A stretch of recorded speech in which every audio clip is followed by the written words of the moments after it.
dasar tanah atau bahan pondasi jalan yang paling bawah ya, karena nanti untuk agregatnya ada sendiri yang harus pondasi itu ya. Untuk sejarah singkat, mula-mula dikembangkan oleh California Division of Highway tahun 1930-an, kemudian diatur oleh banyak badan-badan berencana jalan, diantaranya US Corps of Engineer, ya, ASTO, dan lain-lain. Apa harga CBR itu? Harga CBR itu kalau kita ada contoh tanah, ya, apakah itu di laboratorium atau di lapangan dites dengan menekan sebuah piston ke permukaan tanah tersebut. Nah, gaya yang diperlukan untuk menekan piston tersebut ya sedalam 0,1 dan 0,2 in ya itu akan dicatat kemudian dibandingkan dengan gaya standar ya, yang telah ditetapkan oleh California Division ya yang pertama kali menggunakan gaya standar yang untuk menurunkan 0,1 inch dan 0,2 inch. Nah, itu hasil perbandingannya itu dipresentasekan, nah itulah nanti yang dianggap apa yang dimaksud dengan harga CBR. Nah, minggu lalu sudah saya jelaskan juga ya seperti apa prosesnya ya. Jadi di sini kalau kita lihat CBR ya, kalau dalam perbandingan dengan bahan standar, nah beban standar untuk menurunkan 0,1 inch itu adalah 3.000 pound. Kalau menurunkan 0,2 inch, itu beban standar yang dibutuhkan adalah 4.500 pound. Ya. Atau kalau satuan yang lainnya dalam PSI ya, per square inch, kalau ini adalah dalam bentuk pound ya. Nah, harga CBR itu sendiri adalah jika kita mengukur di lapangan atau di laboratorium nilainya untuk menurunkan 0,1 inch itu adalah A, maka A dibagi beban standarnya yang untuk 0,1 inch yakni 3.000 ya A dibagi 3.000 kalikan 1%. Ya, itu nanti ketemu CBR 0,1 ya untuk penurunan 0,1 ini ya nanti satuannya dalam persen. Nah, yang untuk CBR 0,2 ya nanti hasil pengukuran di lapangan ya yang untuk CBR turun 0,2 in ya B ini yang misalkan ya hasilnya ya nanti dibandingkan dengan beban standar yang untuk 0,2 in yakni 4.500 ya 4.500 dikalikan 1% nanti ketemu CBR 0,2 satuannya adalah dalam persen. Nah di sini harga CBR itu merupakan boleh dibilang sebagai kekuatan geser bahan ya selain juga sebagai daya dukung tanah, ya, daya dukung bahan. Nah, jadi kalau kita CBR sama dengan F itu adalah fungsi, ya, function dari kadar air dan kepadatan atau berat volume kering ya. Nah ini kalau Anda sudah belajar mekanika tanah ya, nah ini ada semacam hubungannya nantinya, ya, kadar air dengan berat volume kering dari tanah. Misal suatu tanah lempung bila mengering ya water content ya water content atau kadar air ya. Jadi kalau tanah itu mengering maka kadar air yang ada di dalam tanah tersebut adalah kecil ya istilahnya mengecil ya. Nah ini kalau kita tes CBR ya kalau tanah kering itu kan cenderungnya keras ya. Kalau tanah keras tes CBR itu ditekan piston untuk turun 0,1 inch atau 0,2 inch itu kan butuh tenaga yang besar ya. Butuh gaya yang besar ya. Nah nantinya ketemunya persentase CBR-nya kan secara logika juga akan besar, maka harga CBR-nya akan naik, akan besar. Ya. Sebaliknya kalau kondisinya basah tanah itu, basah tersebut berarti kadar airnya bertambah atau membesar ya, water content, istilahnya water content atau kadar airnya membesar. Maka harga CBR-nya akan mengecil karena akan mudah sekali piston itu ya menurunkan tanah sebesar 0,1 inch atau 0,2 inch. Nah, kalau suatu tanah pasir yang renggang atau tidak padat, maka CBR-nya kecil. Kemudian jika pasir tersebut dipadatkan, harga CBR-nya akan naik ya karena kalau kita perhatikan material tanah yang dipadatkan itu kan cenderungannya sudah agak lebih kuat ya. Sehingga kalau diuji apakah itu laboratorium atau uji lapangan ya maka CBR-nya akan tinggi, akan naik ya seperti itu.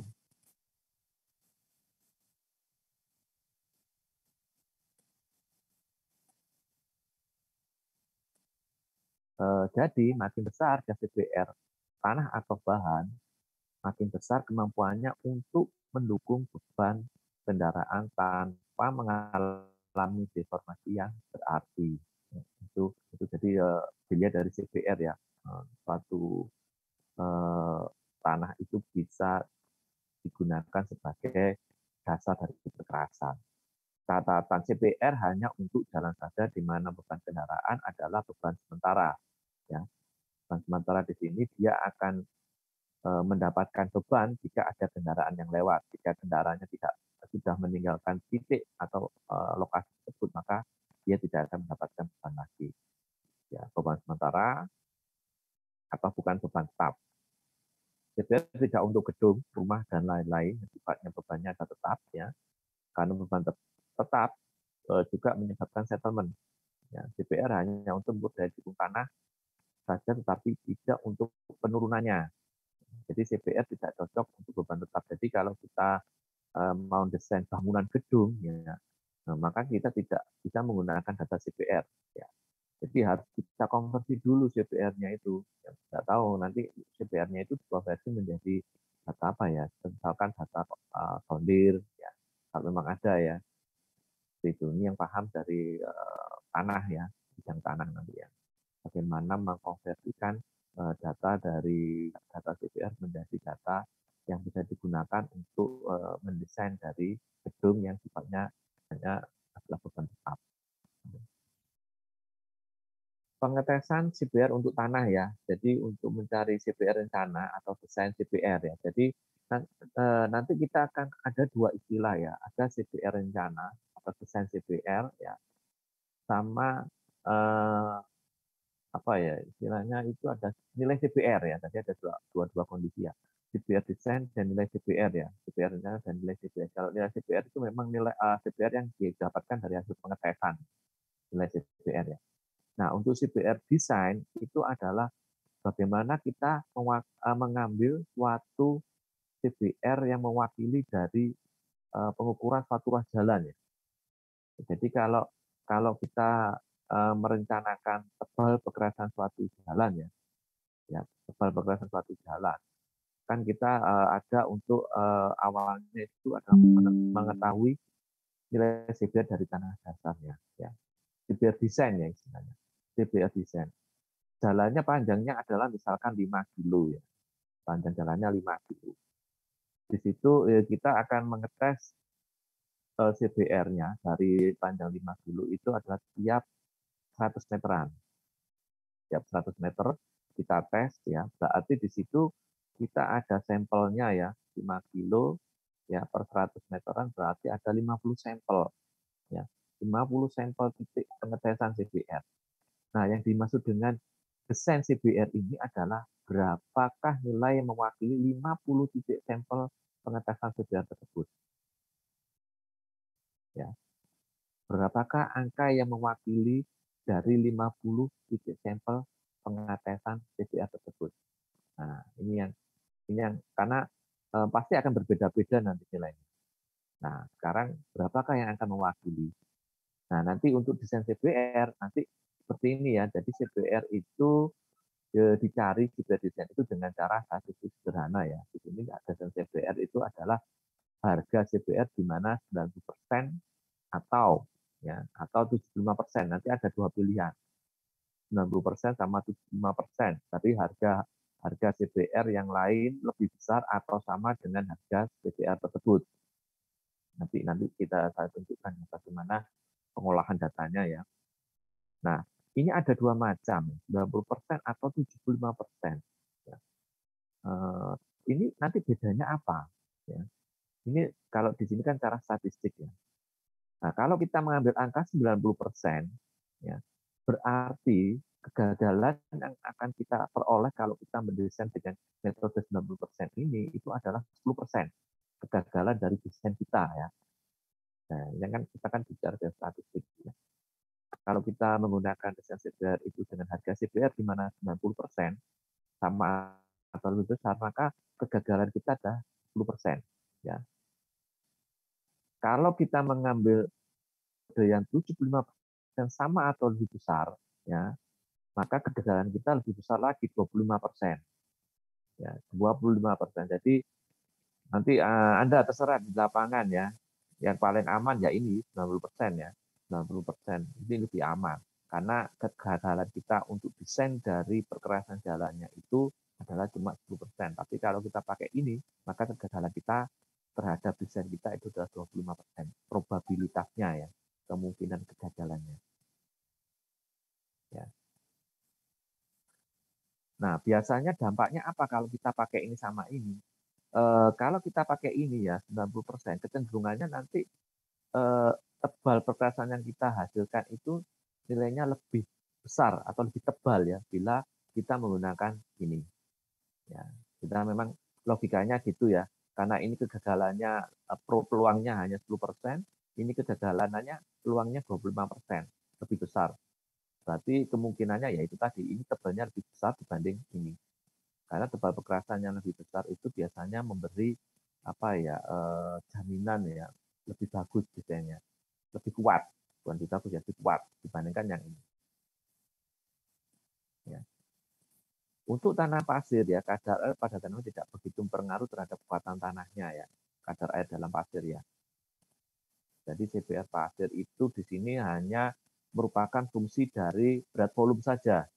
Ya kalau tadi tanah yang umum ya, secara umum tanahnya tadi kan ini ya, fungsinya adalah kadar air dan berat volume kering. Tapi kalau yang di pasir itu hanya berat volume saja. Ya, karena kadar airnya tidak begitu berpengaruh terhadap kekuatan tanahnya untuk tanah pasir. Jadi dia hanya padat atau tidak, ya hanya padat atau tidak. Kalau dia padat, dia semakin kuat. Ya. Kalau dia kondisi tidak padat atau loose, dia memang kekuatannya tidak begitu kuat bila dibandingkan pada kondisi tanah pasir yang padat. Berikutnya adalah tanah kohesi atau lempung atau lanau ya. Di sini nanti terpadat, tetapi belum tentu CBN-nya maksimum. Ya, maksimum.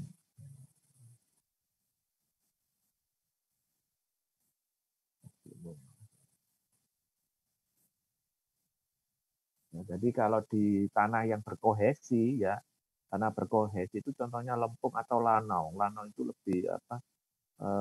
Kekuatannya lebih rendah dibanding lempung ya lanau itu ya. Jadi kalau di tanah berkohesi itu terpadat itu belum tentu CBN-nya juga maksimum ya. Beda dengan pasir ya. Pasir itu kalau dia terpadat ya aman karena dia memang tergantung dari berat volume kering ya. Kalau dia padat sudah pasti dia CBN-nya paling maksimum. Tapi kalau di lempung itu belum tentu. Ya. Ini kalau kita grafik pemadatan itu seperti ini ya. Seperti ini. Ya. Di sini adalah kadar air optimum, dia akan mendapatkan kepadatan yang maksimum juga ya. Di sini CPR-nya adalah CPR yang digunakan adalah nilai sub CPR ya. CPR yang setelah tanah itu berendam dalam air. Ya.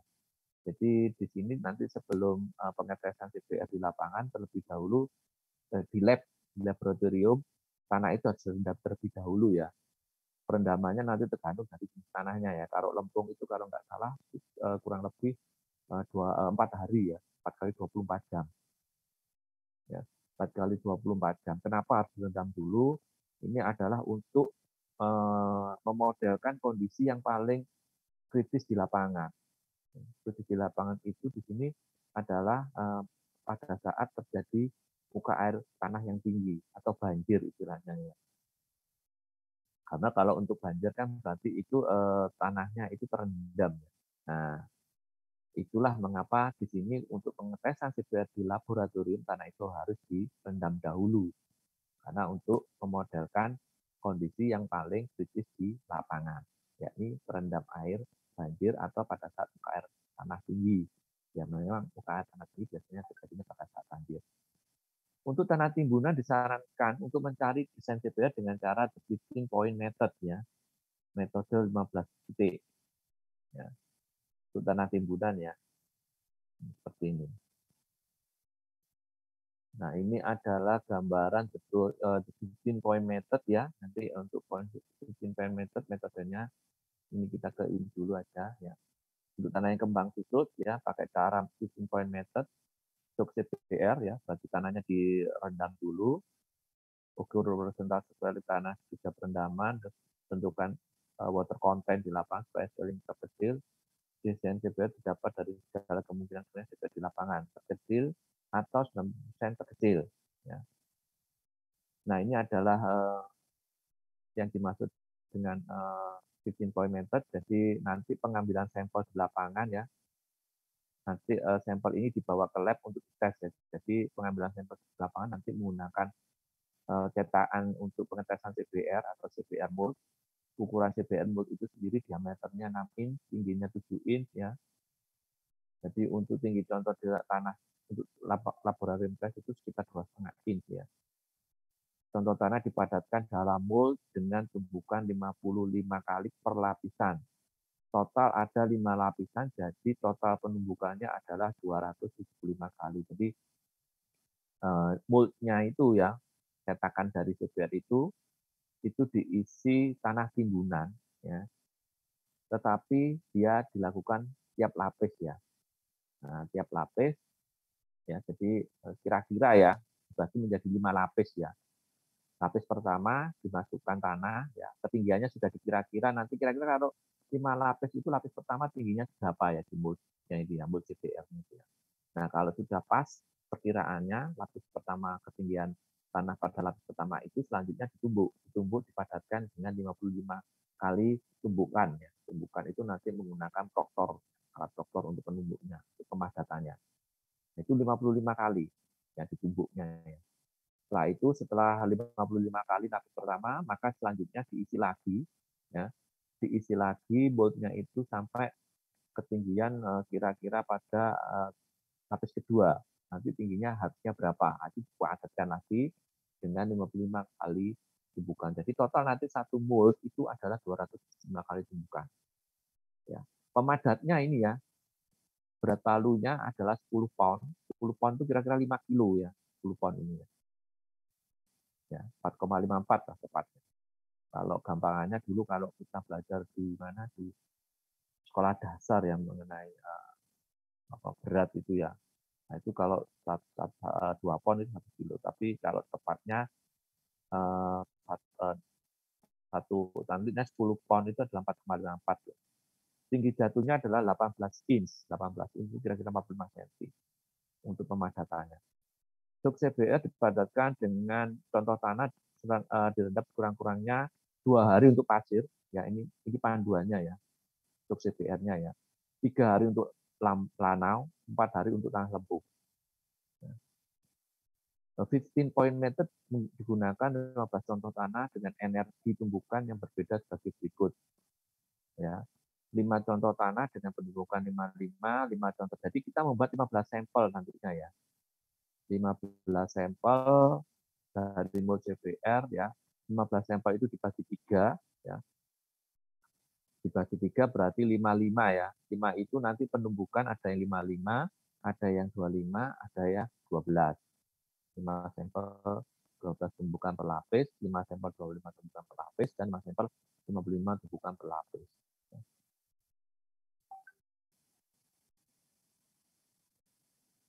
Nah, untuk ini yang untuk tadi ya, yang untuk apa pengambilan sampel ya. Jadi ini yang tadi mold CBR ya. Nah, ini nanti kalau kita masukkan kita buat seperti ini, lubang seperti ini ya, ini mold CBR-nya kita masukkan. Ya, kalau kita ngambil sampel di lapangan ya, kita potong kelebihannya di sini. Terus mengenai penentuan harga CBR dari tanah di lapangan ya, untuk tes CBR atau dari CBR langsung pada tanah sabit di lapangan, alat CBR diletakkan di bawah truk dan langsung diteskan ya. Minggu lalu sudah saya share untuk link YouTube ya, yang mengenai pengetesan CBR yang di lapangan, di mana kita membawa alat tesnya dan kita install di bawah kendaraan berat, apakah itu di dump truck ataukah itu di alat pemadat kompakternya ya. Cara ini merupakan yang paling umum, yang paling digemari di Indonesia karena cepat dan praktis ya, tidak usah bawa tanah ke laboratorium. Tetapi awas, cara ini salah besar untuk tanah lempung karena ya CPR tanah dasar merupakan fungsi dari water content and gamma dry. Ya. Jadi bila kadar air berubah atau berat di tanah berlainan, CPR juga akan berubah. Jadi CPR tanah subgrade di musim hujan sangat berlainan dengan musim kemarau. Atau pada tanah yang basah dengan yang kering itu berbeda. Ya.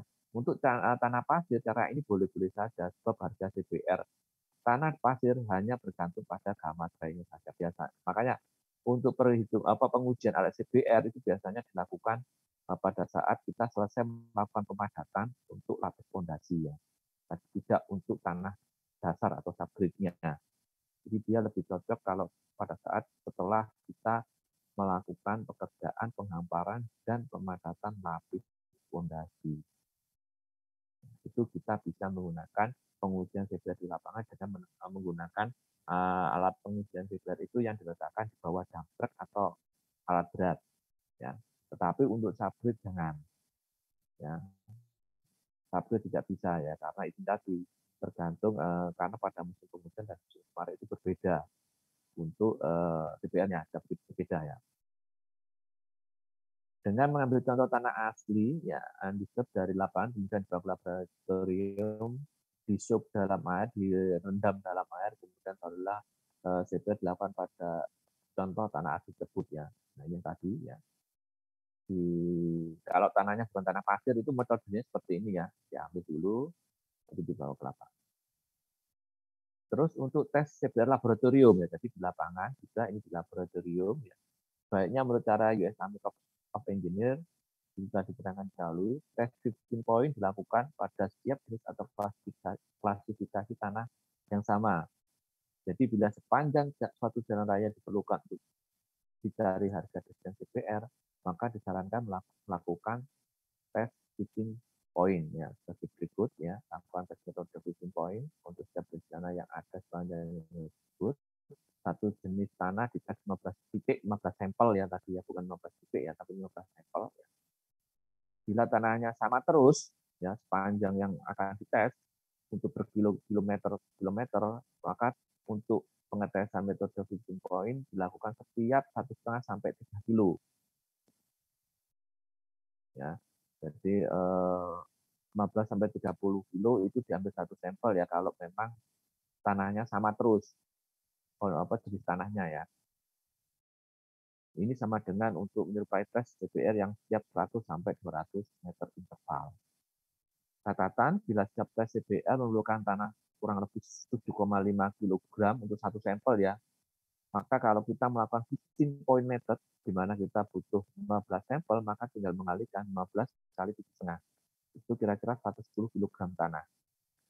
Ya, yang harus dibawa ke lab untuk diuji 15 point method. Ya. Jadi Anda harus membawa karung goni ya, untuk mengambil tanah tersebut. Dibawa ke lab ya, lab CPR-nya. Untuk tes CPR ini dilakukanlah perhitungan dengan cara sederhana, di mana desain CPR sama dengan, nah ini tadi ya, penentuan desain CPR ya. Jadi desain CPR, harga CPR di mana 90% atau 75% sama atau lebih besar dari harga tersebut. Ya. Untuk CPR lab, tanah pasir secara statis sederhana, 90% atau 75%. Nanti tergantung biasanya ini nanti tergantung ininya ya. Kita bisa menentukan kalau 90% berapa, 75% berapa, nanti kita masukkan ke perhitungan ya. Ketemu tebal pekerasannya berapa. Nanti kalau kita sudah tahu tebal pekerasannya berapa, untuk 90% berapa, 75% berapa, berarti kita akan tahu biaya pembuatan pekerasan jalan tersebut habis berapa. Nah, dari situ nanti kita lihat anggarannya seberapa. Nah, biaya atau anggaran untuk pembangunan itu berapa cukup ya. Yang ideal memang 90% ya, itu yang karena itu yang memberikan kekuatan yang paling bagus ya, yang ideal. Tetapi kita tidak bisa pakai ini ya, karena anggaran terbatas kita bisa pakai ini 5%. Untuk tanah clay itu metode menggunakan 15 point method ya untuk menentukan CPR desainnya. Ya ini anggaran terbatas dan jalannya kelas 2 dan 3 ya. Itu bisa juga menggunakan jadi 5% itu bisa dipakai ya kalau memang anggaran untuk pembangunan jalannya terbatas dan jalannya itu hanya kelas 2 dan kelas 3 ya. Kelas 2 dan kelas 3 ini boleh dibilang sebagai kelas kota, kelas jalan perkotaan ya. Karena terberat tidak ada yang lewat di situ.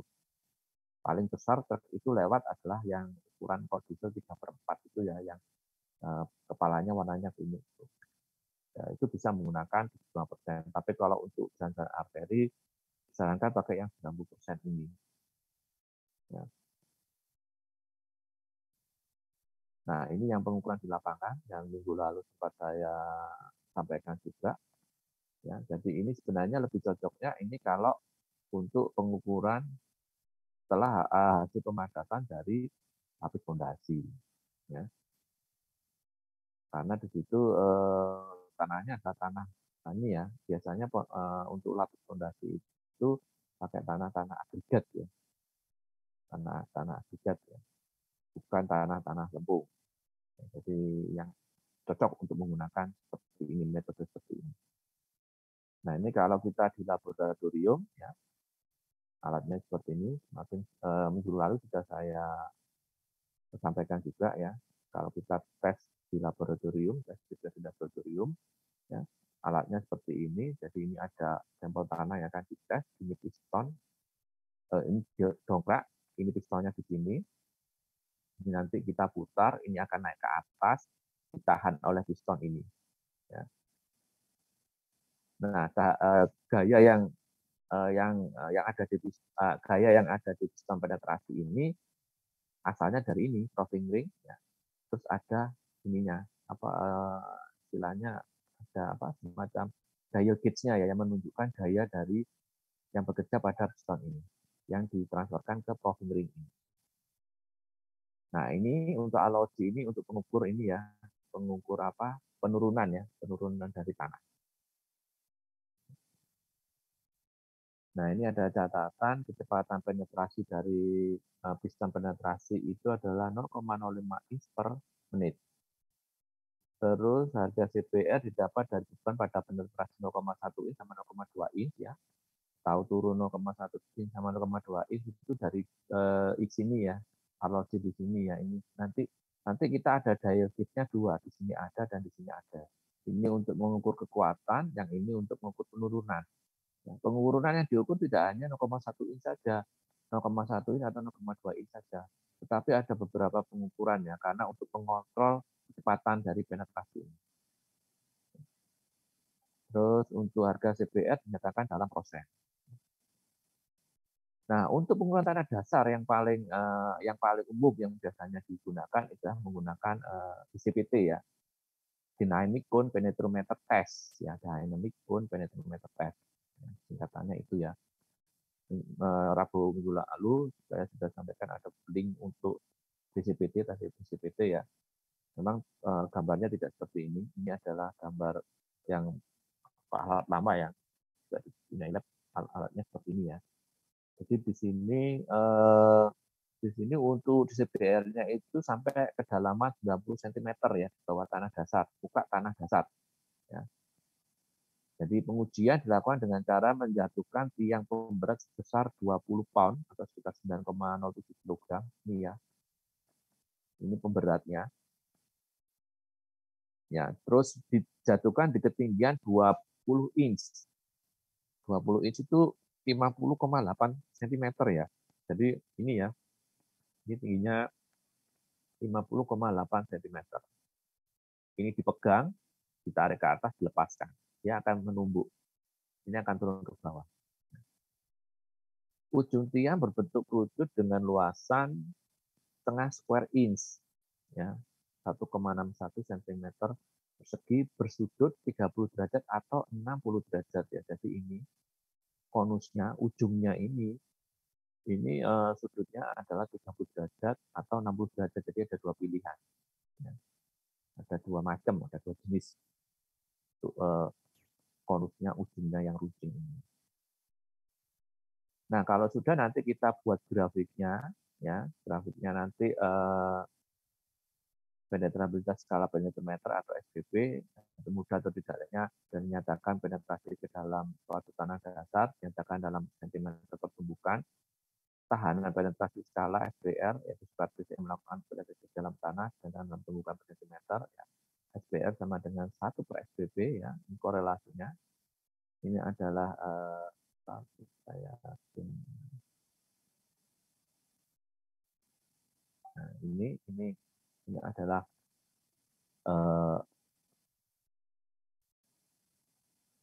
kalau kita plotkan ya penurunan dengan grafik penurunan dengan tumbukan ya. Nah, ini adalah kemiringan untuk menunjukkan nilai CPR ya. CPR kalau grafiknya itu miringnya seperti ini, ya, CPR-nya 1% turun istilahnya ya. Alat DCPT-nya. Kalau alat DCPT-nya susah turun, biasanya kurvanya akan cenderung seperti ini, landai. Kalau ini cepat turun, suram ya. Nah, ini ada dua grafik, 30 derajat dan 60 derajat. Ya. 30 derajat dan 60 derajat itu terkait dengan jenis ujungnya dari GPT tadi ya. Kalau ujungnya itu sudutnya runcingnya itu 30 derajat pakai grafik ini. Tapi kalau sudutnya runcingnya itu membentuk sudut 60 derajat pakai yang grafik.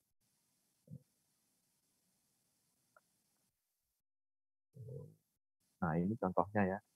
Jadi ini adalah kedalaman penetrasi, ini kumulatif pukulan. Ya, jadi grafik ini adalah kumulatif pukulan sebelah sana, yang ini adalah penetrasinya. Nah, ini contohnya 90 cm ya kedalaman. Ya, 90 cm. Nah, di sini kita melihat ya, untuk kedalaman 0,1 sampai 40 cm itu CPR-nya 12. Ya. Tapi kalau 40 sampai 50 CPR-nya 40. Terus yang seterusnya sampai kedalalan 80 ini CPR-nya adalah 6%. Ya. 6%. Jadi bagus. Jadi 6% merupakan batas minimal suatu perkerasan.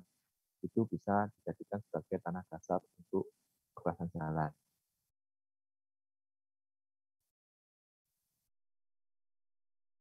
Nah, ini ada satu lagi yang menggunakan penentuan CPR ya. Ini ada suatu grafik standar ini pakai caranya Australia ya, namanya Nasra ya.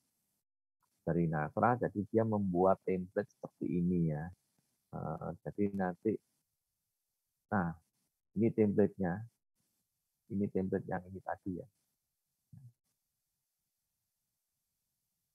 Nah, ini template ini kita akan plotkan, kita masukkan ke dalam hasil ukuran di lapangan. Ini pengukuran hasil di lapangan. Ini contoh hasil pengukuran lapangan pas coba dengan titik pengambilan sampel titik 5 yang SPA-nya 28 plus 200, CPR-nya adalah 6% ya di sini ya. Nah, di sini kita coba plotkan ya. Dia akan masuk, nah dia akan berhenti. Dia berhenti masuk itu posisi di mana? Nah, ini masuk, dia akan berhenti di sini karena ujungnya yang atas itu sudah sini ya. Nah, ini sudah nggak bisa masuk.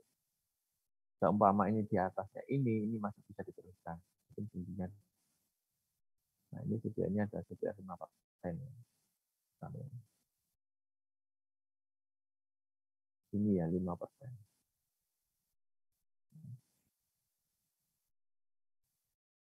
Oke, kita lanjut masih. Nah, ini untuk menentukan desain ya. Desain tadi yang kita kan kalau kita mengukur 5 km tanah jalan ya. Kita mengukur nilai CPR suatu jalan yang panjangnya 5 kilo, rencana jalan ya, karena belum jadi ya. 5 kilo di mana nanti pengambilan sampelnya ada 100 meter per satu sampel per 1 meteran, dan berarti ada 50 sampel. Nah, sekarang kita menentukan berapakah nilai CPR yang mewakili dari 50 sampel tersebut. prosedurnya pertama adalah tentukan nilai CBR terendah. Terus berikutnya adalah tentukan berapa banyak nilai CBR yang sama atau lebih besar dan disusun berdasarkan tabel laris mulai kecil sampai yang terbesar. Angka terbanyak dinilai 100%, yang lain merupakan persentase dari 100%. Ya. Dibuat grafik hubungan antara ada CBR dan persentase tersebut, dan nantinya nilai CBR segmen adalah nilai pada sama 90% sama atau lebih besar ya. Untuk lebih jelasnya adalah seperti ini. Nah ini ya. Ini contohnya kita ada 1, 2, 3, 4, 5, 6, 7, 8. 8 sampel. 8 sampel hasil pengukuran CBR terhadap suatu ruas jalan. Tadi langkah pertama adalah kita mengurutkan dari yang terkecil. Ya. Ini 8 sampel, kita urutkan dari yang terkecil, ya titik 1 sampai 8. Ini nilainya dari titik 1 sampai 8. Titik 1 CBR-nya 2%, titik 2 3%, titik 3 4%, titik oh maaf, ini bukan titiknya, ini ya. Ininya pengurutannya ya. Kita tidak ada informasi mengenai titiknya ya. Ini pengurutannya berdasarkan 1, 2%, 3%, 4, 4, 6, 8. Dengan yang di sini ya. Ini sudah ya diurutkan ya. Selanjutnya adalah menghitung jumlah nilai CBR yang sama atau lebih besar dari nilai CBR. Di sini kita melihat ya data di sini ya atau di sini ya. Di sini keluar nilai CBR-nya itu ada 2, 3, 4, 6 dan 8.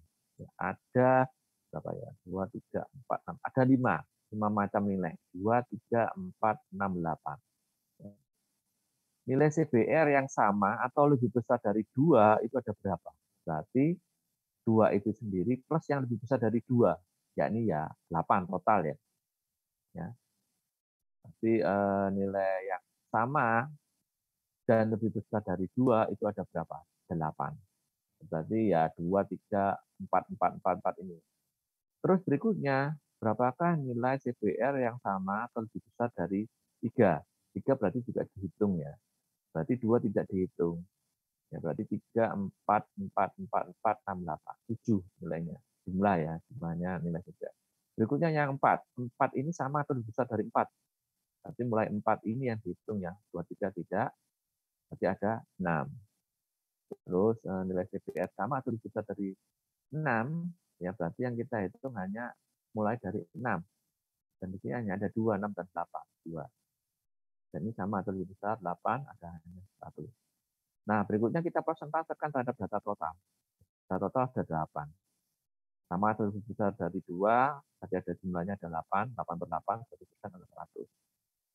Sama atau lebih besar 3, ada 7, 7 per 8, 87,5%. 6, yang untuk nilai CBR 4 itu adalah sama atau lebih besarnya adalah jumlahnya adalah 6. 6 per 8 kalau dengan 100%, 5%. Terus nilai CBR berapa ini? Nilai CBR 6 ya, sorry. 4 tadi ya. Yang ini 6. 6 ini sama atau lebih besarnya adalah 2 ya, 2 per 8, 5%. Terus yang nilai CBR sama adalah 1%, 12%. Ya. Ini diplot di dalam grafik yang bahwa ini nilai CBR, yang ini adalah proses yang besar. Jadi kalau 2 bandingannya adalah 2, 3 bandingan kemarin di sini ya. 3 itu maaf, 3 juga 4 itu 75% ya, 4 itu 75%. 6 itu 25%. 8 itu ada 12,5%. Nah, itu kita buat grafiknya. Nah, tadi ada semacam panduan ya. Nanti CBR itu 90% sama atau lebih besar, 15% lebih besar. Kalau kita ambil 90% sama lebih besar, dapatkan 90%. Nah, 90% dapatkan di sini, tarik horizontal ke kanan sampai menyentuh grafik tadi ya, grafik yang hubungan tadi. Kalau sudah kita tarik vertikal ke bawah, nanti akan ketemu sek itu adalah 2,9. Nah, ini adalah nanti yang dipakai pada saat kita merencanakan batasan CBR segmennya berapa, waktu segmen ruas jalan. Ya. Kalau 75% itu berapa nilainya? 75% ya, sama 75% di sini, kita tarik horizontal ke kanan sampai ke grafik biru ini. Nah, di situ kita tarik ke bawah. Ketemunya 4%. Jadi kalau kita bandingkan ya 90% sama 75%, maka nilai yang CBR-nya yang paling kecil adalah 2,9%. Nah, memang logikanya seperti itu. Biasanya 90% itu akan memberikan nilai CBR desain lebih kecil dibandingkan 75%. Karena nantinya kalau ketemu CBR yang kecil, maka tebal pekerasannya nanti pada perhitungan tebal fondasi itu akan lebih besar ya. Semuanya mestinya ya. Tebal fondasi, lepas fondasi dan surface itu akan ketemunya biasanya itu akan lebih besar bila dibanding CBR-nya yang 4% nantinya. Nanti akan kita coba ya di perhitungan tebal pekerasan. Nah, ini contoh akibat daya dukung tanah dasar yang tidak kuat ya dan tebal pekerasan yang kurang. Biasanya seperti ini ya, lapis permukaannya akan ambles. Jadi nanti yang terpenting adalah pada saat Anda menghitung ini ya, lapis permukaan itu yang data yang kita perhitungkan benar-benar sudah tepat ya. Karena kalau datanya sendiri kurang tepat, perhitungannya pasti akan keliru juga nantinya. Dan itu nanti akan berdampak pada tebal pekerasan hasil perhitungan kita. Nah, ini adalah cara memperbesar nilai CBR pada bahan fondasi jalan ya. Nah, di sini kalau kita melihat ya, ini ada sebuah roda kendaraan ban ya, mendapatkan tekanan P. P ini adalah sebenarnya dari berat kendaraan. Berat kendaraan itu biasanya terdiri dari dua ya, berat kosong sama berat muatan. Terus untuk di bawahnya ya, di bawahnya ini selain lapis di sini tidak ada lapisan permukaan ya, surface-nya tidak ada. Di sini untuk perkerasannya hanya lapis fondasi dan subgrade. Ya, lapis fondasi dan subgrade. Untuk subgrade ya, ketiga ini adalah sama, CBR-nya adalah 5% ya. Sama ya. Kiri, tengah, kanan CBR-nya 5%. Tetapi lapis fondasinya berbeda CBR-nya. Yang kiri 15%, yang tengah 50%, dan yang kanan adalah 100%. Nah, ini akan kita lihat nantinya tegangan yang terjadi itu seperti apa ya. Minggu lalu saya sudah sampaikan ya, kalau nantinya tegangan yang terjadi pada suatu lapis kekerasan itu bentuknya adalah trapesium. Semakin tebal ini semakin ininya juga semakin kecil ya. Tetapi di sini tebalnya sama nantinya. Yang berbeda adalah CBR. Jadi CBR subgrade sama, lapis fondasi ketebalan sama, tapi nilai CBR-nya berbeda. Nah, kalau kita lihat yang sebelah kiri dulu ya. Kiri dulu ada beban P. P ini nanti akan ditahan oleh CBR 15% dulu. Setelah itu baru sampai ke subgrade CBR 5%. Yang terjadi adalah tegangan yang terjadi akibat P itu melebihi tegangan izin dari subgrade. Ya. Ini adalah tegangan izin dari subgrade yang putus-putus ini. Yang putus-putus itu tegangan subgrade. Jadi berarti perkerasan yang sebelah kiri ini tebal konstruksi ya, bukan tebal ya. Konstruksi perkerasan yang sebelah kiri ini tidak mampu menahan beban P. Ya, karena gaya atau tegangan yang terjadi itu melebihi tegangan izin dari subgrade. Ya. Terus yang di tengah oke, CBR diganti dengan CBR 50. CBR 50 ini menggantinya itu adalah misalkan kita ganti materialnya ya.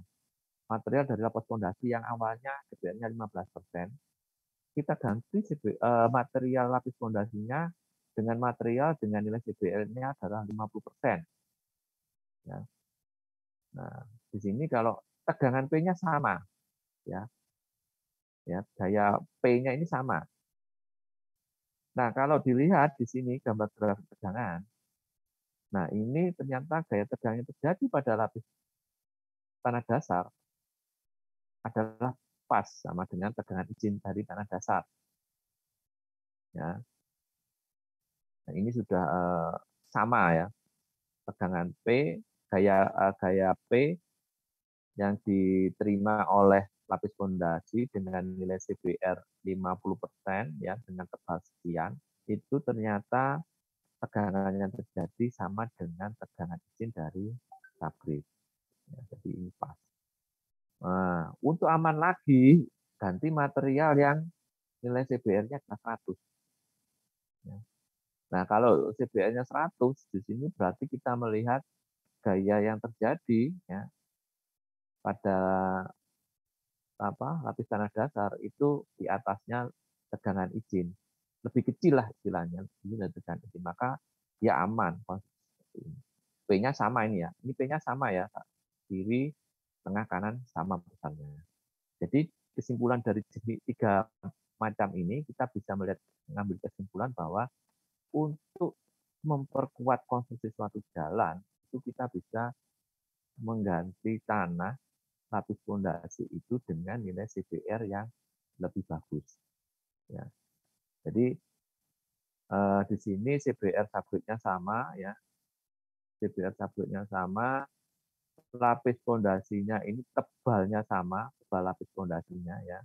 Kalau kita lihat 1, 2, 3 ini tebalnya kan sama, tingginya sama ya ini ya. Ya.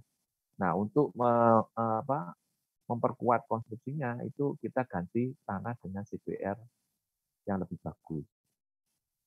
Yang awalnya 15%, ya kita ganti 50%, kita naikkan lagi 1%. Sebenarnya bukan hanya mengganti tanah ya, kita bisa memadatkan ya. Ya kalau kita melihat ini kan kondisinya masih loose ya, belum padat. Ini agak padat, ini yang lebih padat. Itu bisa. Ya, jadi ini merupakan kombinasi ya nantinya kalau ada di lapangan. Itu bisa ya kita ganti tanah atau kita lebih padatkan untuk bisa mencapai CBR-nya lebih bagus dari yang kondisi awal. Terus yang kedua ini P-nya sama besar nantinya ya. Lapis fondasinya CBR-nya sama, tingginya juga sama atau tebalnya, tebal lapis fondasinya sama. Tapi kalau kita lihat di sini yang dirubah adalah subgrid-nya. Ya, subgrid-nya ini kalau yang sebelah sini adalah 5%. Ya. 5% ini di sini nanti tegangan yang terjadi melebihi dari tegangan izin dari subgrid. Nah, di sini untuk yang tengah CBR-nya diganti yang lebih tanah dasarnya diganti dengan tanah dasar yang kekuatan atau daya dukung tanah dasarnya lebih bagus ya, CBR 15%. Nah, yang terjadi tegangan izinnya turun. Ya. Turun geser ke bawah, kalau geser ke bawah di sini tambah besar istilahnya ya. Tetapi tegangan yang terjadi pada tanah dasar sama karena P-nya sama, CBR dari lapis fondasi sama. Ya, P-nya sama, CBR lapis fondasi sama, tebalnya juga sama. Maka grafik tegangan yang terjadi itu sama. Ya. Di sini yang membedakan adalah tegangan izinnya bergeser agak ke bawah karena mengalami perubahan material dari tanah dasar ya dengan nilai CBR yang lebih bagus ya. 5%, 15%, 30%. Dengan mengganti CBR dengan mengganti tanah dasar dengan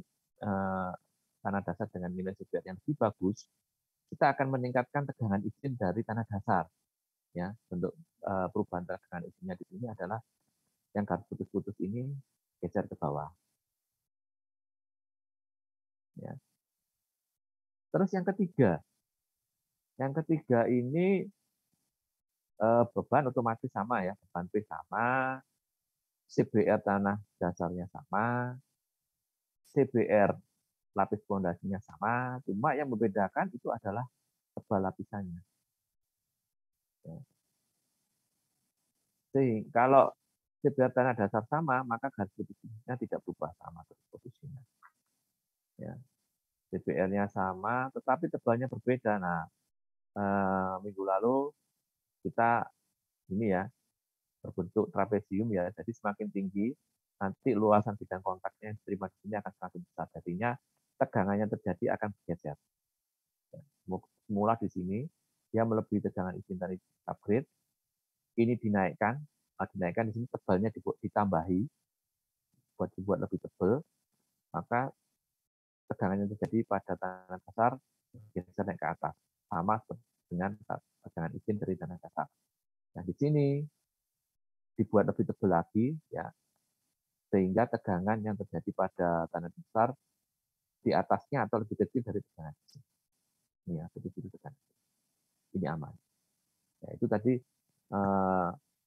yang ketiga, bagaimana kita istilahnya memperbaiki konstruksi jalan kita ya. Jadi simulasinya ada seperti ini gambarannya. Tapi kalau Anda di lapangan, Anda ketemu seperti ini, Anda bisa mencoba seperti ini ya. Nah, nanti akan diikuti dengan perhitungan yang lebih ilmiah ya, karena di sini kan adalah gambaran ya, gambaran kira-kira apa yang bisa dilakukan untuk perbaiki konstruksi suatu jalan. Oke, sampai di sini ada pertanyaan sebelum saya lanjut ke materi berikutnya.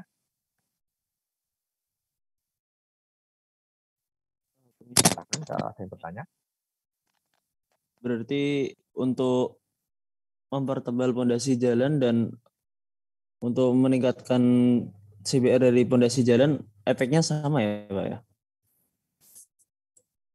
Mempertebal, ya sama Mas. Seperti ini toh, yang kedua, pertama, yang ketiga ya, sama ketiga ya, sama Mas.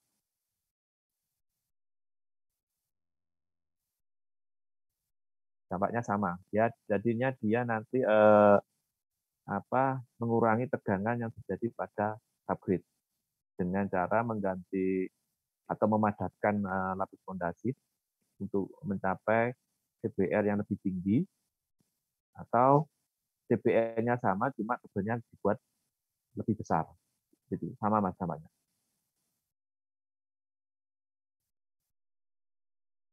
Mana? Pertanyaan lagi? Baik Pak, cukup Pak, terima kasih. Yuk. Ada yang mau bertanya lagi?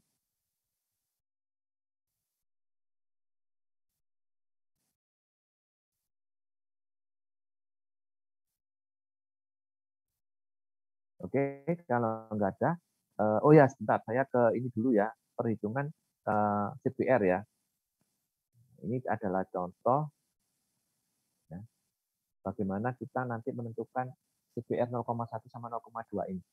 Minggu lalu kan saya sampaikan kalau ada 0,1, 0,2 inch ya, mana yang akan dipakai, yang sebenarnya yang ideal ya, bukan yang ideal ya, yang sebenarnya aturannya ya, yang sudah ditetapkan oleh ASTO itu yang mestinya 0,1 itu memberikan hasil yang lebih besar dibandingkan dengan 0,2. Tapi kalau kenyataan di lapangan, apabila Anda mengukur 0,1 lebih kecil dari 0,2, maka langkah selanjutnya adalah Anda menggunakan alasnya ya. Jadi yang pertama yang dites itu yang atas, nanti Anda balik sampelnya tadi, Anda tes yang bagian bawahnya, Anda tes kalau hasil pengetesan 0,1 lebih besar dari 0,2 yang alasnya, maka yang dipakai adalah 0,1 bawah. Tetapi kalau ternyata 0,2 bawah itu lebih besar daripada 0,1 bawah, maka yang dipakai nanti adalah rata-rata 0,2 atas dengan 0,2 bawah. Ya. Nah, untuk nanti pelaksanaan ya, prosesnya ya, ini adalah contoh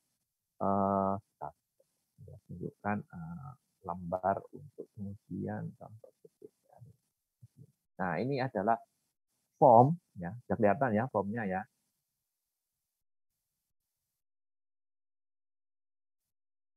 Oke, sudah kelihatan ya form untuk pengetesan CBR ya. Sudah, Ini adalah form ya, form untuk pengetesan CBR di laboratorium. Ya, jadi ini untuk pembacaan penurunan ya. Jadi nanti dibaca di sini berapa ya angkanya setiap penurunan ya atas bawah. Kita kita seharusnya hanya atas saja ya, bahwa itu diperlukan kalau ternyata 0,2 lebih besar dari 0,1 ya. Tapi kalau nanti Anda praktikum, itu yang dipakai adalah dua-duanya atas dan bawah. Nah, nanti ini menjadi Anda pada waktu asistensi pasti akan ditanya mana yang dipakai, ya, atas atau bawah, 0,1 atau 0,1 atau 0,2 atas atau bawah. Nanti Anda praktikum ini yang dicatat, ya ini yang dicatat. Nah, untuk mengetahui beban nanti Anda kalikan dengan kalibrasi profil ring ini 0,28. Atas bawah ini dikalikan dengan angka 7,28. Ini bacaan jarumnya itu ya. Nah, nanti yang Anda pakai, Anda gambar grafik dulu, setelah itu, nah ini ya. Ini misalkan, kita lanjut ke sheet 2, ini hasil pengukuran di lapangan, di laboratorium ya, dari pembacaan alogi. Alogi itu, saya kopikan dulu.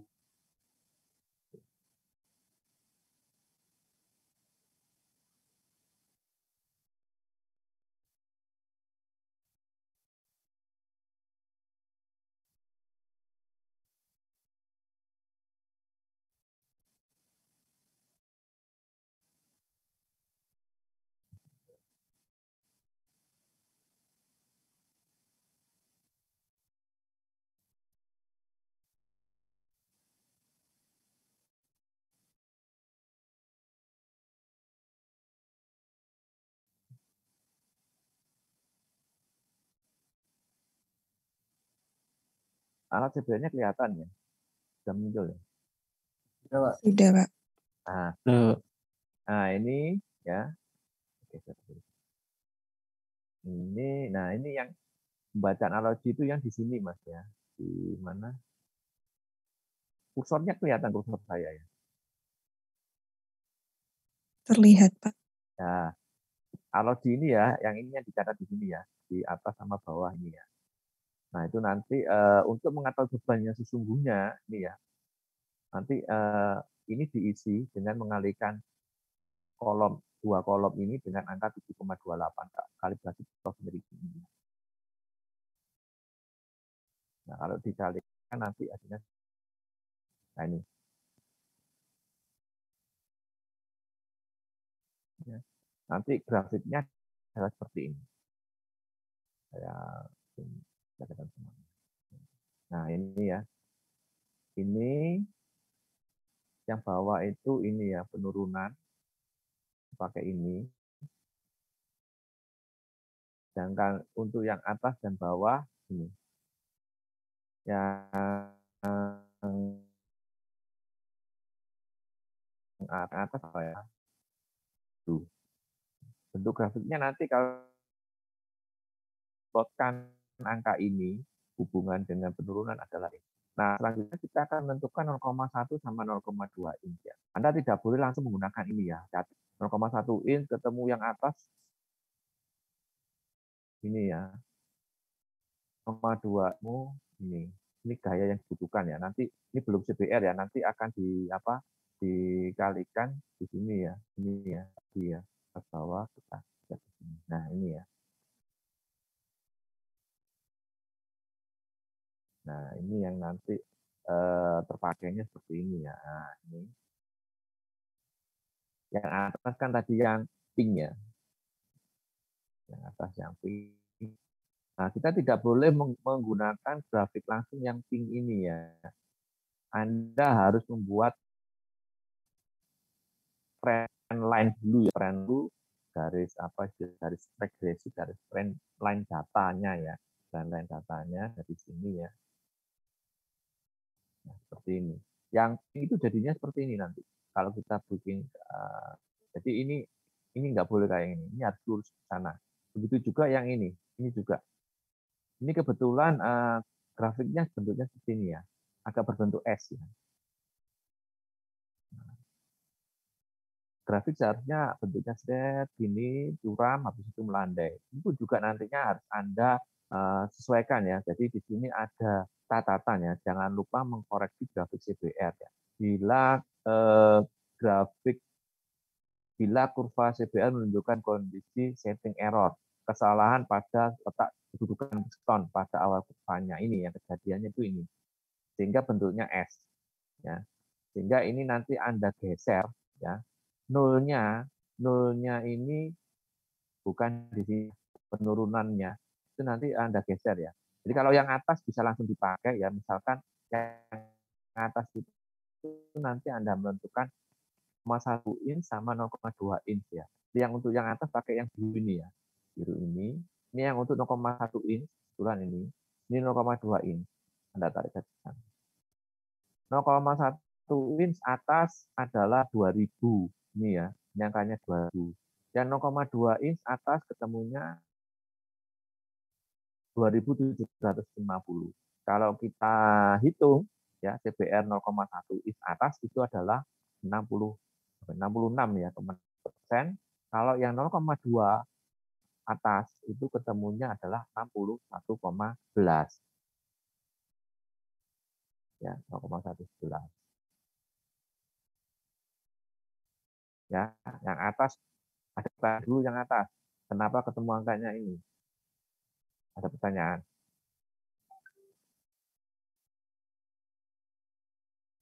Jelas ya.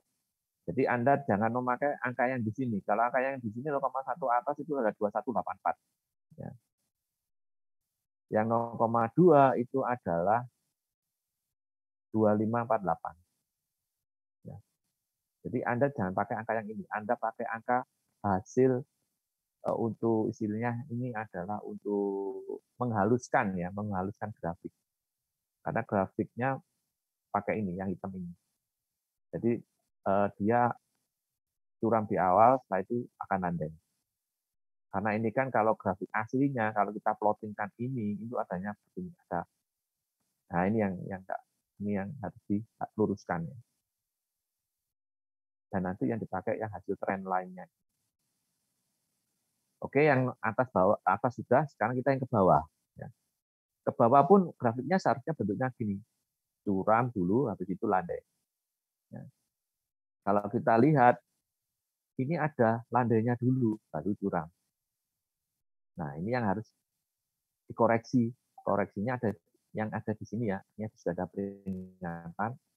Jangan lupa mengkoreksi grafik CBR ya. Bila kurva CBR menunjukkan kondisi setting error, ya ini kesalahan pada kedudukan piston pada awal kurvanya. Nah, nantinya koreksinya itu gini. Yang lurus kita tarik ya. Saya zoom ya. Nah, ini kan dia gini ya. Nah, ini nanti kita tarik lurus ini, tarik ke bawah sampai memotong 0. Ya, 0 di sini ya. Nah, nanti penurunan 0 itu bukan di sini, tetapi di sini. Kita geser. Otomatis penurunan 0,1 itu juga kita geser sebelah sini. Ya. Karena ini jaraknya sama. Jadi jaraknya ini ya, sebentar. Saya kasih gambaran ya. Ini jaraknya sama. Nanti dengan ini. Nah, ini ya. Jadi ini sama. Jadi nolnya bukan di sini, tapi di sini. Karena ini ada koreksi terhadap shifting error tadi. Putus-putus ini Mas ya, Mbak. Ini nolnya di sini, otomatis 0,1 geser di sini, 0,2 geser di sini, bukan di sini lagi.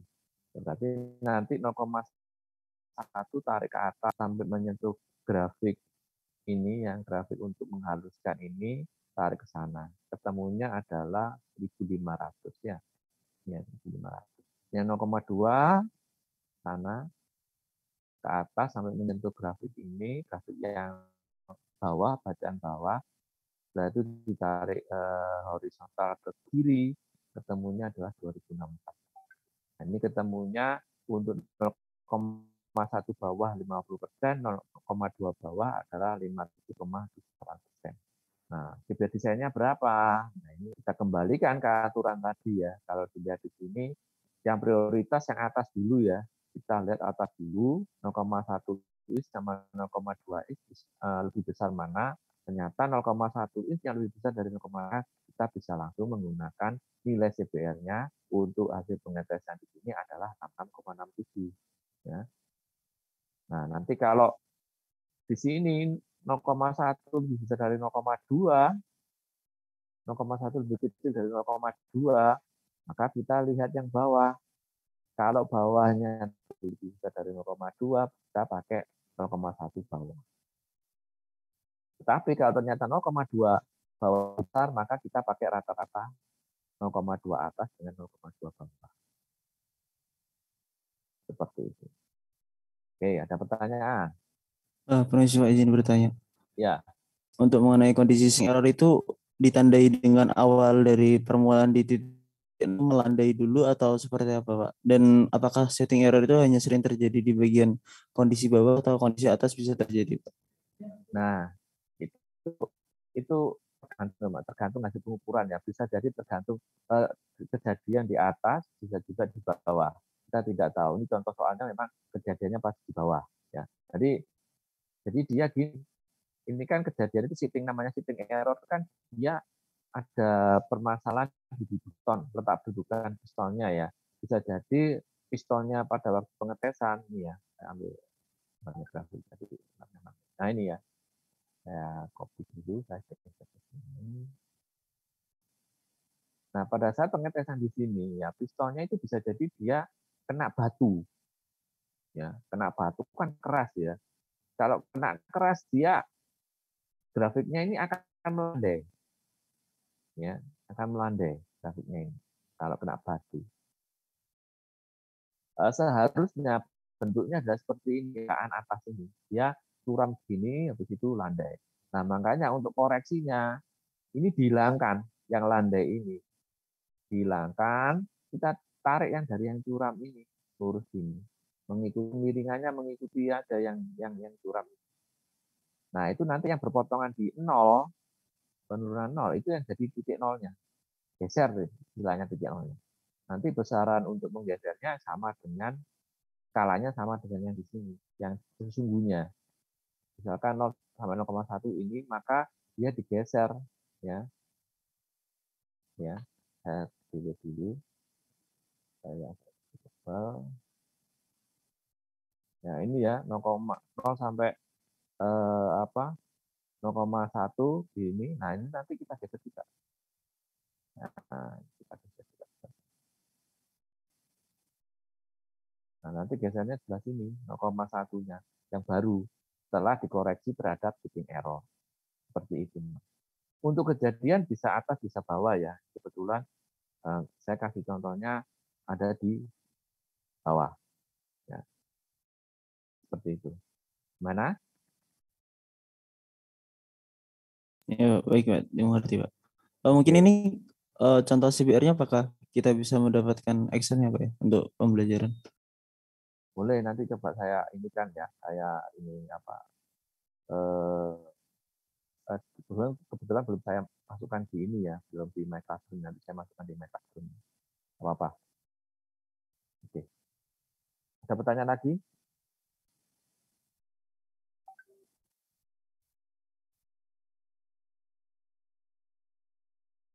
Nggak ada? Baik, kalau nggak ada, saya lanjut ke materi berikutnya ya, mengenai ininya ya, salah satu material dari penyusun untuk lapis perkerasan ya, lapis permukaan ya. Lapis permukaan di sini kalau kita menggunakan perkerasan lentur, ya hot mix ya. Karena kita tahu hot mix itu merupakan campuran antara agregat kasar, agregat halus, dan aspal.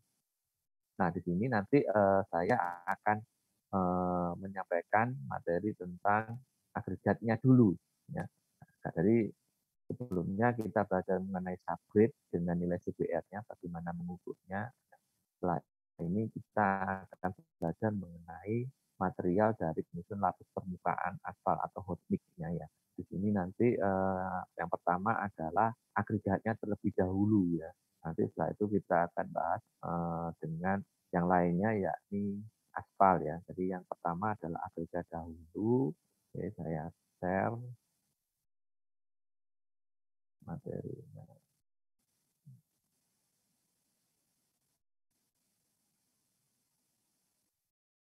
Nah ini ya, ini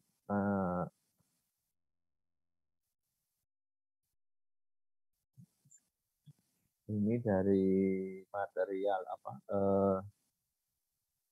mineral agregatnya.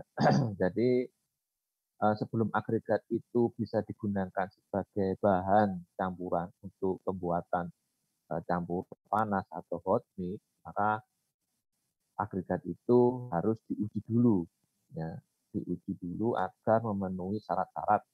Adapun syarat agar agregat tersebut bisa digunakan sebagai bahan campuran di sini ada set and grading ya, ukuran dan gradasi. Ya, nanti di sini nanti pada saat laboratorium Anda melakukan praktikum laboratorium, Anda juga akan melakukan pengujian size and grading ya. Adalah Anda melakukan tes ayakan pada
bentuknya ya, bentuk partikel.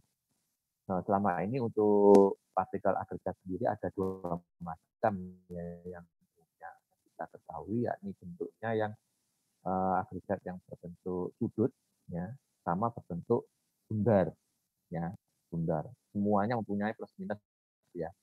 Kalau yang sudut itu bagus untuk pengunci ya, sehingga harapannya pada saat dipadatkan, setelah dipadatkan di jalan itu ya, di lapangan itu tidak mudah terlepas agregatnya. Nah, untuk yang berbentuk bundar itu kelebihannya itu adalah dia bagus untuk mempercepat kepadatan. Bagus untuk semuanya ada, bisa harus digunakan ya, sama. Terus selanjutnya adalah absorption ya, penyerapan dari agregat itu. Ya. Agregat yang baik itu tidak boleh istilahnya absorpsinya terlalu besar, ada batasannya. Ya, absorpsinya harus berapa persen. Itu nanti Anda juga melakukan praktikum di lapangan untuk menghitung tingkat absorpsi dari agregat. Ya. Karena kenapa kok dibatasi absorpsinya? Absorpsinya dibatasi kenapa? Karena ya, kalau absorpsinya terlalu besar, dia akan menyerap aspalnya juga terlalu besar pula. Nah, kalau menyerap aspalnya terlalu besar pula, itu nanti yaitu tadi dampaknya bisa kalau di jalan itu kan ada istilah yang bleeding ya. Itu bisa nanti terjadi bleeding kalau di bleeding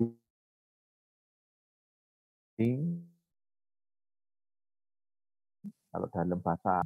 Tapi di sini kalau di istilah perkelasan jalan, arahan di sini itu adalah aspalnya berlebih. Ya, aspalnya berlebih karena salah satunya adalah absorpsi dari mineral agregatnya terlalu besar. Ya. Aspalnya bleeding, kalau aspalnya bleeding berlebih itu biasanya akan membuat lapisan permukaan perkelasan jalan tidak rata. Itu kejadiannya nanti dalam jangka waktu yang tidak segera ya, tidak setelah pemadatan. Nanti kalau sudah dilewati lalu lintas, ya lalu lintas kendaraan itu akan muncul biasanya, ya akan muncul. Itu dampak yang pertama, absorpsinya terlalu besar. Dampak yang kedua itu kalau absorpsinya terlalu menyerap aspal banyak, itu akan boros aspal ya. Kalau sudah boros aspal itu otomatis biayanya juga ikut. Terus yang terakhir, yang keenam itu adalah affinity for aspal, sifat suka atau tidaknya terhadap aspal. Itu adalah parameter mineral agregat yang harus diperhatikan. Batu yang suka terhadap aspal. Kalau tidak suka terhadap aspal, nanti tidak bisa lengket dengan aspalnya. Ya. Kalau sudah tidak bisa lengket, nanti tidak bisa menyatu padat pada saat dipadatkan di lapangan. Ya. Jadi itu berkaitan dengan yang di atasnya tadi ya, absorpsinya. Absorpsi itu juga sama ya, tapi tidak boleh terlalu banyak ya yang di atas tadi absorpsinya.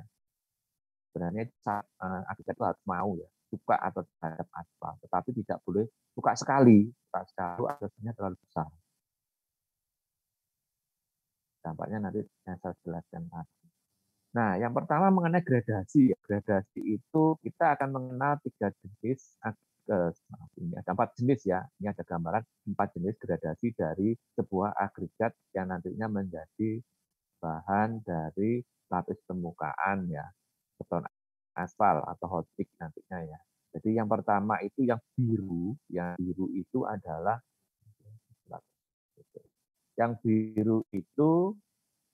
ya, adalah dense gradation ya. Dense gradation ini ya.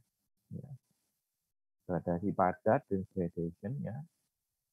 Atau bisa juga biasanya dinamakan well graded, gradasi baik.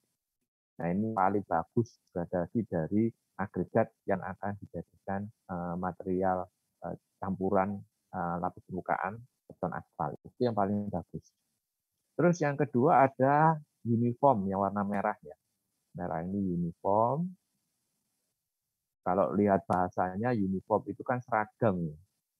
Jadi di sini agregat itu ukurannya seragam. Ya, agregat itu ukurannya seragam. Tandanya seragam itu apa? Ini bentuknya adalah vertikal. Grafiknya ini bentuknya vertikal.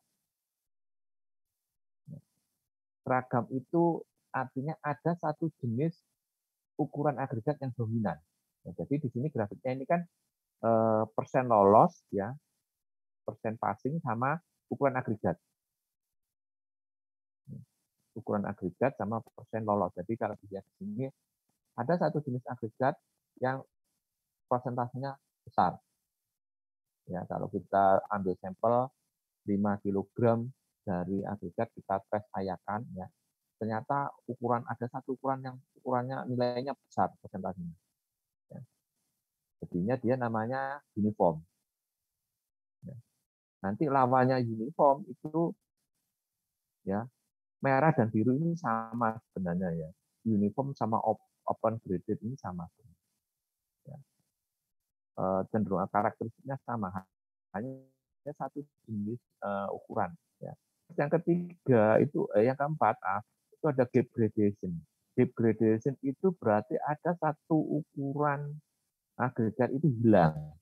Ciri khasnya itu bentuknya adalah horizontal, ya, berbeda dengan yang kedua, yang ketiga. Kedua, ketiga kan cenderungnya vertikal, ya. Yang hijau ini cenderungnya horizontal. Flat, flat, flat, itu ya. Kalau Anda melihat, ya. Miring, horizontal, miring. Kalau yang ini miring, cenderung lurus, vertikal, ini juga. Itu yang harus Anda pegang, ya. Yang bagus yang biru ini. Yang cenderung lurus vertikal, ya, ini horizontal, itu yang kurang bagus. Ini untuk penjelasannya, ya. Jadi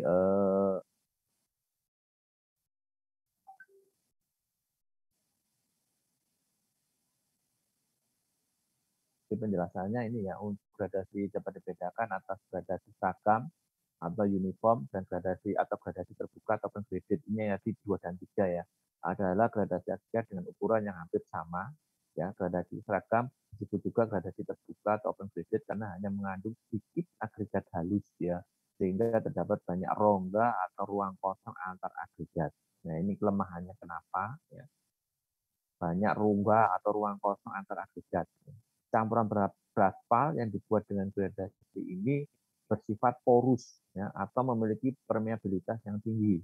Ya, kalau permeabilitasnya tinggi, stabilitasnya rendah, kekuatannya rendah, dan memiliki berat isi yang kecil.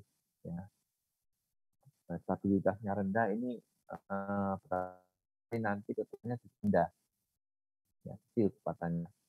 Terus yang B, gradasi rapat atau dense bedded, ya, itu adalah gradasi agregat di mana terdapat guguran dari agregat kasar sampai halus, ya. Jadi semuanya ada, sehingga seiring juga disebut gradasi menerus, ya. Jadi istilah dense graded itu sama dengan continuous graded atau well graded, ya, gradasi baik. Satu campuran dikatakan bergradasi sangat rapat bila persentase lolos dari masing-masing saringan memenuhi persamaan tersebut. Campuran dengan gradasi ini memiliki stres yang tinggi, agak ketat terhadap air, dan memiliki berat isi yang besar. Ya. Berikutnya yang terakhir tadi, ya, gradasi senjang atau graded, ya, adalah gradasi agregat di mana ukuran agregat yang ada tidak lengkap atau ada fraksi agregat yang tidak ada atau jumlahnya sedikit sekali. Ya. Oleh sebab itu, gradasi ini disebut juga gradasi senjang, ya, atau graded. Ya. Campuran agregat dengan gradasi ini memiliki kualitas peralihan dari kedua gradasi yang disebutkan di atas. Ini yang hilang. Ini yang rapat, dense, ya. Ini yang seragam, cenderung vertikal ini. Yang ini yang senjang. Ya, senjang yang kotak-kotak ini bentuk horizontal, ini vertikal yang untuk seragam. Ya, itu yang cirinya Anda pegang, ya. Ciri khas dari grafik hasil ayakan. Jadi yang bagus itu yang miring gini diagonal. Jangan yang horizontal, jangan yang vertikal. Nah, ini untuk apa lain yang bisa digunakan sehubungan dengan ukuran agregat. Untuk agregat kasar itu adalah agregat yang tertahan saringan nomor 8 ya. Terus kalau agregat halus itu agregat yang lolos saringan nomor 8. Terus ada mineral pengisi atau filler, itu adalah fraksi dari agregat halus yang lolos saringan nomor 200. Ya. Minimum 75% terhadap berat total agregat. Terus ada mineral abu, itu adalah fraksi dari agregat halus yang 100% lolos ayakan nomor 200. Nah, ini adalah istilah-istilahnya ya. Nah, ini yang lebih jelasnya lagi untuk per jenis tadi, per jenis gradasi, gradation, ya, terus uniform gradation, open gradation. Ya. Jadi kalau uniform gradation itu cenderung ke sebelah kanan ya. Kalau yang open gradation itu di tengah-tengah. Nah, ini yang gap gradation, ini yang cenderungnya ada horizontalnya. Uniform sama open vertikal, tentunya vertikal, cuma posisinya kalau yang uniform itu lebih ke sebelah kanan, kalau yang open tengah-tengah ini. Oke, sampai di sini ada pertanyaan terkait ininya ya, gradasi agregat. Sebelum saya lanjut.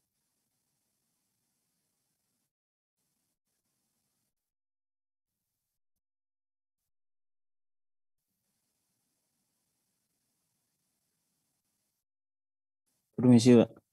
Ya, silakan. Mengenai tadi agregat kasar yang tertahan ayakan 8 sama halus lolos ayakan 8 itu nggak ada kayak basic dari hukum apa ya namanya kayak dasaran buat standar Pak. Kayak misalnya ASCS atau enggak ASTO itu. Oke, jadi di sini ini lebih ke bina marga ya Mas ya, definisi dari agregat kasar dan halus ini. Jadi yang kalau berdasarkan bina marga ya, kasar itu dibilang yang tertahan saringan nomor 8. Terus kalau halus itu yang lolos saringan nomor 8. Jadi batasan definisi kasar dan halus itu ya ayakan nomor 8 itu. Kalau yang lolos berarti dia dibilang halus, kalau yang tertahan dibilang sebagai agregat kasar. Itu aja. Itu yang dari bina marga itu. Gimana? Baik, Pak. Oke. Ada lagi yang mau bertanya terkait gradasi? Ini nanti salah satu pengujian yang Anda lakukan di laboratorium.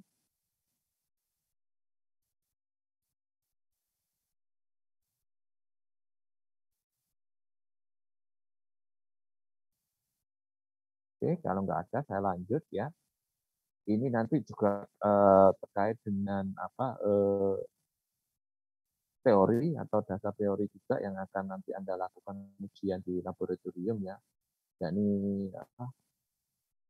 penentuan spesifik gravity ya dari agregat ya. Nanti yang Anda yang akan uji di laboratorium juga penentuan spesifik gravity dari agregat ya. Jadi kalau agregat yang jadi campuran beton aspal, lapis permukaan beton aspal ya atau hot mix, itu kalau kita perhatikan ya, kita perbesar dari suatu mikroskop ya, itu bentuknya adalah seperti ini ya, partikelnya ya, kira-kira ya, materinya ya. Nah, nanti di situ di agregat tersebut itu nanti strukturnya seperti ini ya. Jadi di situ ada rongga kosong ya, pori, rongga yang di agregat tersebut ya. Pori itu ada yang di dalam ya, yang tidak bisa terlihat dari permukaan. Ya, otomatis kapet dalam ini dia tidak bisa dimasuki oleh air. Ya, ini ya. Yang putih ini ya. Ini kan di dalamnya ya. Ini tidak bisa dimasuki oleh air atau istilahnya adalah impermeable pore ya, impermeable pore. Terus kalau pori atau rongga yang bisa dimasuki air itu bisa terlihat di permukaan. Ini ya. Jadi nanti dia akan bisa pori itu bisa dimasuki oleh aspal dan air. Ya, jadi di sini kalau yang dimasuki oleh air ya ini. Ya. Terus kalau yang bisa dimasuki oleh aspal tandanya hitam-hitam ini. Kita tidak tahu ya bagaimana saja yang bisa dimasuki bagaimana saja bisa dimasuki air hanya aspal saja, ya kita tidak tahu ya, karena ini hanya definisi ketahui saja ya, ketahui saja seperti itu. Jadi kalau ada pori di permukaan, kemungkinan yang terjadi adalah seperti itu. Ya, untuk penelitian lebih detailnya berapa proses kita kita nggak punya, saya nggak punya. Hanya itu saja infonya. Jadi pori ini yang di permukaan bisa dimasuki air, bisa dimasuki aspal. Kalau yang di dalam ini tidak bisa dimasuki air maupun tidak bisa dimasuki oleh aspal. Untuk berat istilahnya di sini adalah berat solid ya. Berat solid itu otomatis tidak termasuk rongga ya, tidak termasuk rongga. Terus di sini ada volume pori yang dapat dimasuki air tetapi tidak dapat dimasuki oleh aspal. Ya, itu ada. Ya. Jadi di sini bentuk agregat ini adalah keadaan basah tetapi kering permukaan, ya, kering permukaan. Water surface dry, ya. Permukaannya kering, ya. Kondisi basah setelah direndam, ya. Karena untuk mengetahui rongganya seperti apa. Nah, untuk berat jenis, ya, berat jenis kalau umumnya, pengertian umumnya berat jenis itu adalah perbandingannya antara berat dengan volume, ya. Nah, di agregat sendiri itu akan dikenal 3 jenis berat jenis ya. Bulk specific gravity, apparent specific gravity, sama effective specific gravity. Nah, untuk berat ketiga jenis berat jenis tersebut yang dipakai itu adalah sama, yakni berat solid ya. Weight solid BS ya. Kalau kita perhatikan BS ya. Itu adalah weight of solid, itu oven berat agregat ya. Jadi berat agregat kering oven ya. Jadi dia ditimbang setelah di oven. Ya, agregat tersebut ditimbang setelah di oven. Itu nanti beratnya adalah berat solid ya. Berat oven berat agregat ya. Nah, untuk volumenya ya, nanti untuk volumenya kita tergantung ya, kalau kita mau mencari bulk specific gravity, maka volumenya adalah volume total ya. Volume solid, volume impermeable pore, sama volume permeable pore ya. Volume solid itu yang ini tadi ya, itu ya. Terus yang impermeable pore itu rongga yang tidak bisa ditembus oleh air maupun aspal, sama yang permeable pore itu yang bisa ditembus air dan aspal. Dikalikan gamma W. Terus untuk aparen ini tidak masuk yang permeable pore. Ya. Jadi solid sama impermeable pore. Jadi yang di tengah-tengah sini aja, itu yang untuk aparen. Yang ini tidak diperhitungkan untuk volumenya. Terus kalau yang efektif ya, efektif itu yang aparen tetapi ya impermeable pore itu ditambah yang permeable pore yang ini ya, yang dapat dimasuki air tetapi tidak dapat dimasuki aspal. Ya, gamma W. Terus sekalikan gamma W sama air itu adalah satu ya nilainya ya. Oke, kita lanjut. Ini juga kondisi gambaran yang lain selain yang di atas tadi ya. Jadi ini kalau sebuah agregat ya, agregat kalau sudah tercampur dengan aspal, bentuknya adalah seperti ini ya. Jadi ini yang di dalam ini impermeable pore yang tidak bisa ditembus oleh air dan aspal ya. Yang hitam ini adalah aspalnya. Yang abu-abu garis hijau ini adalah outside surface profile of aggregate, jadi terluar dari kulit dari agregat ya. Kulit dari agregat. Terus yang ini ada permeable void portion aspal binder ya. Jadi ini ada aspal yang masuk ke dalam agregat. Ini juga sebenarnya. Yang ini adalah permeable void portion not filled aspal binder ya. Ini yang tidak bisa dimasuki oleh aspal. Biasanya yang paling dalam. Air bisa masuk. Ya, air bisa masuk tetapi tidak bisa dimasuki oleh aspal. Yang tadi yang ini ya. Nah, yang ini dimasuki aspal full.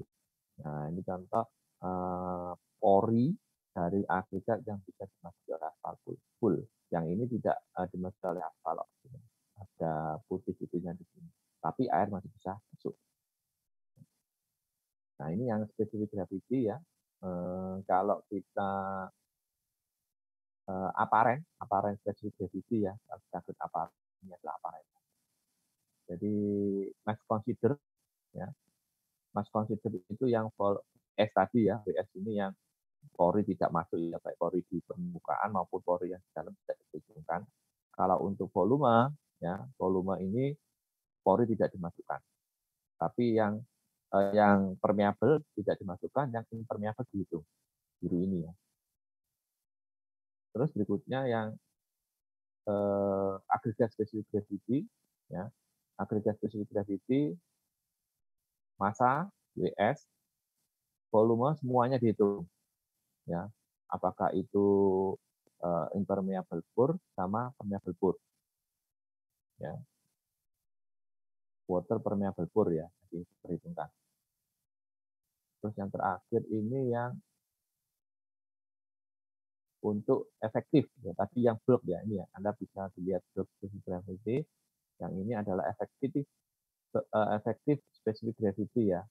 Jadi yang diperhitungkan ini yang kalau beratnya sama WS, tetapi kalau yang di volumenya yang diperhitungkan itu adalah volume solid, volume impermeable pore, sama volume yang bisa dimasuki air tapi tidak bisa dimasuki oleh aspal. Ini yang sudah diatur. Ini gambarannya yang tadi ya. Ini gambarannya seperti itu.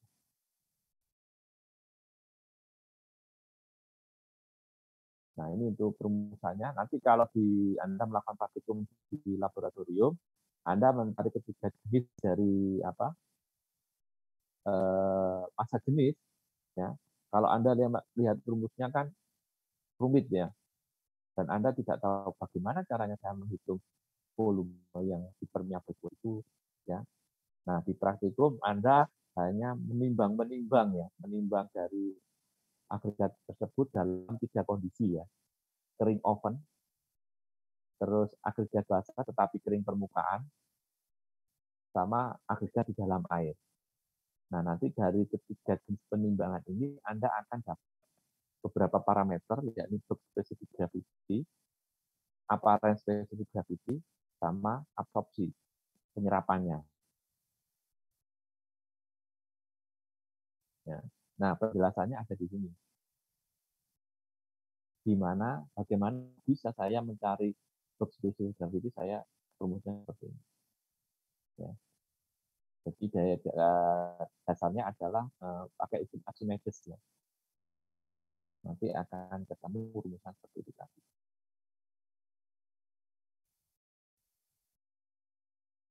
Anda pelajari sendiri rumusnya. Kalau ada yang tidak jelas, Anda bisa tanya ke saya ya.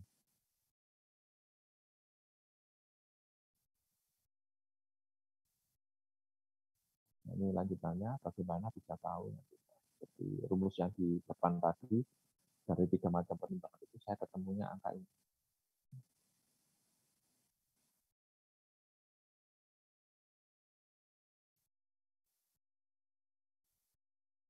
Oke, sampai di sini ada pertanyaan dulu terkait pengukuran specific gravity.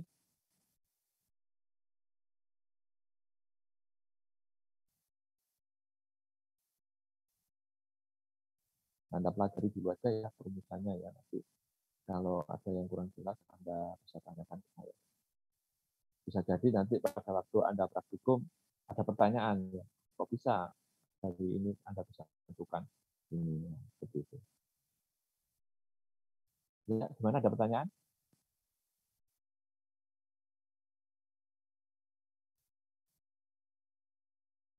Baik, kalau nggak ada, kuliah hari ini cukup sekian dulu ya. Jangan lupa absen di presensi ya. Oke, terima kasih atas perhatiannya. Selamat sore. Assalamualaikum warahmatullahi wabarakatuh. Waalaikumsalam warahmatullahi Warahmatullahi wabarakatuh. wabarakatuh. Terima kasih banyak. Terima kasih banyak, Pak. Sama-sama.